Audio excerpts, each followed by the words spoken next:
नमस्कार, मैं युधिष्ठिर उपाध्याय। जिस तरह से गाजियाबाद के खोड़ा में सूर्या चौहान को बकरे की तरह काटा गया, उसके बाद से तो सीएम योगी भी भयंकर गुस्से में। सीएम योगी इतने भड़के हुए हैं कि उन्होंने कट्टरपंथियों को खुला चैलेंज देते हुए साफ कह दिया है कि अगर कोई अपनी नालायक औलाद को समझा नहीं पा रहा तो समझ लो वो गलती कर रहा है। दोस्ती की आड़ में छुरेबाजी स्वीकार्य नहीं और कतई स्वीकार्य नहीं होगा। अगर कोई अपनी नालायक औलाद को समझा नहीं पा रहा है तो समझो कि गलती कर रहा है।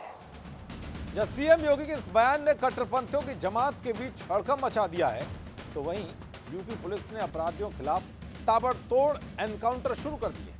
सूर्या चौहान के मुख्य हत्यारे असद को कुछ घंटे पहले ही योगी की फोर्स ने एनकाउंटर में 72 उग्रों के पास पहुंचा दिया था और जो भी इस हत्याकांड में शामिल था उनके घरों पर बुलडोजर चलाने की तैयारी शुरू हो गई है, जिसकी शुरुआत असद के घर पर एक नोटिस चस्पा करके हुई है। इसके अलावा जो भी इस इलाके में हिस्ट्री शीटर है उन सब को उठाकर बाकायदा उनकी परेड निकाली गई, जिसमें अपराधी योगी से गिड़गिड़ाते हुए माफी मांगते हुए दिखाई दिए। तो बरेली में भी जब असद की तरह बिलाल ने कांड करने की कोशिश की तो योगी फोर्स ने उसे ऐसा सबक सिखाया कि वो 2 कंधों का मोहताज हो गया और योगी फोर्स ने उसे बता दिया कि कट्टरपंथ का चाकू यूपी में चलाओगे तो गोली ही खाओगे। सबसे पहले आपको वो वीडियो दिखाता हूं जब एनकाउंटर होते ही कैसे बिलाल गिड़गिड़ाते हुए पुलिस से कहता है कि सिर्फ इस बार माफ कर दो, कभी भी बरेली में नहीं दिखूंगा।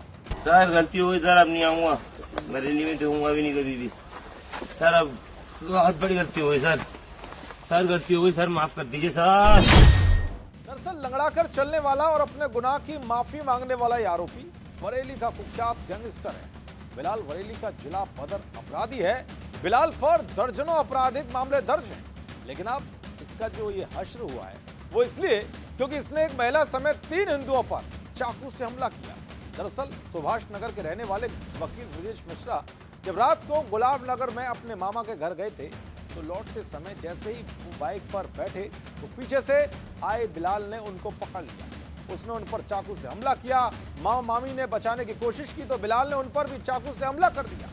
मौके पर भीड़ जुटने लगी तो बिलाल धमकी देते हुए फरार हो गया। गौर करने वाली बात तो ये भी है कि 28 मई को गाजियाबाद के खोड़ा में कुर्बानी दिखाने के बहाने असद ने मुस्लिम युवकों के साथ मिलकर सूर्या को चाकुओं से गोद दिया था, जबकि 30 मई को बरेली में बिलाल ने ठीक उसी तरह चाकू से ब्रजेश पर हमला कर जान लेने की कोशिश की। इस घटना के बाद पूरे इलाके में खलबली मच गई। इसी घटना के बाद से पुलिस को बिलाल की तलाश थी, लेकिन अचानक बिलाल का बरेली पुलिस से सामना हो गया। बचने के लिए उसने पुलिस टीम पर फायरिंग की, जिसके बाद जवाबी कार्रवाई में उसके दोनों पैरों में गोली लगी और पुलिस ने उसे गिरफ्तार कर लिया। बिलाल के अलावा एक और जिहादी को पुलिस ने एनकाउंटर में लंगड़ा कर दिया है। दरअसल मऊ जिले में दानिश नाम के जिहादी ने हिंदू नाबालिग लड़की का अपहरण कर लिया और फिर उसके साथ उसने दुष्कर्म किया। जब इस बात की जानकारी योगी फोर्स को मिली और धरपकड़ शुरू हुई तो दानिश ने पुलिस पर फायरिंग शुरू कर दी। इसके बाद पुलिस ने जवाबी कार्रवाई में उसे लंगड़ा कर दिया। यानी कि यूपी में अपराधी कोई भी हो वो बचेगा नहीं और यूपी पुलिस सीएम योगी के भरोसे को बनाए रखने की मुहिम में जुटी हुई है। बिलाल, दानिश और असद जैसे जिहादी उसी मुहिम का हिस्सा है। तो कुल मिलाकर गाजियाबाद हत्याकांड के बाद यूपी में एक बार फिर से अपराधियों के एनकाउंटर तेज हो गए, जिसने बदमाशों के बीच भगदड़ मचा दी। जी न्यूज़।